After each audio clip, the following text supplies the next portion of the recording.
40.000 anak-anak di Kongo menjadi perbudakan di daerah pertambangan kobalt. Sayang sekali ya, seharusnya di usia tersebut mereka menempuh pendidikan yang layak.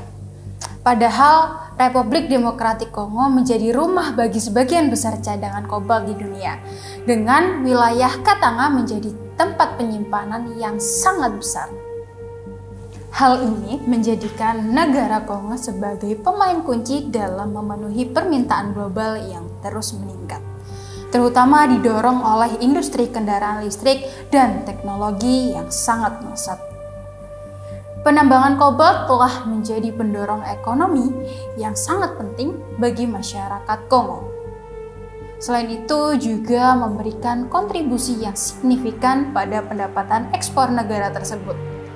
Industri ini memberikan peluang pekerjaan dan juga pendapatan bagi banyak orang yang ada di wilayah tersebut. Ya, meskipun seringkali dalam kondisi yang menimbulkan kekhawatiran terkait mengenai hak pekerja dan juga standar keamanan. Kekayaan alam yang melimpah tak sebanding dengan hak pekerja yang didapatkan untuk masyarakat. Bahkan dari mereka tak jarang mengalami kekerasan seksual. Sangat miris sekali memang ya. Nah, kobalt ini adalah bahan baku yang paling mahal untuk baterai lithium yang digunakan pada smartphone, laptop, serta kendaraan listrik. Untuk mendapatkan kobalt sendiri, tak sedikit dari penduduk Kongo ini termasuk anak-anak harus menggali ke dalam tanah hingga puluhan kaki. Hal itu terjadi jika bekerja di tambang rakyat. Ya, tambang rakyat ya, seperti minimnya sistem pengamanan, lalu peralatan yang digunakan pun sangatlah sederhana. Bahkan jika ingin menambang, mereka harus masuk ke dalam terowongan yang gelap, serta tak ada tangga ataupun juga tali pengaman. Ada juga yang bekerja untuk tambang kobalt milik perusahaan. Menurut situs resmi Amnesty International, lebih dari 40.000 anak di Kongo harus memikul 20 hingga 40 kg hasil tambang kobalt setiap hari.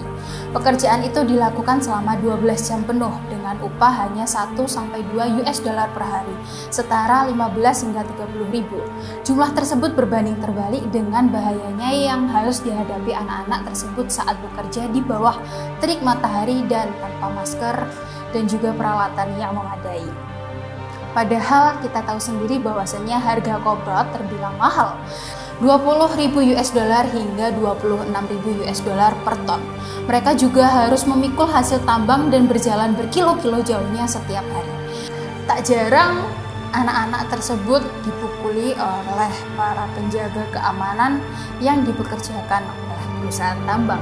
Belum lagi penyakit yang mereka derita akibat sering bersentuhan dengan barang-barang tersebut.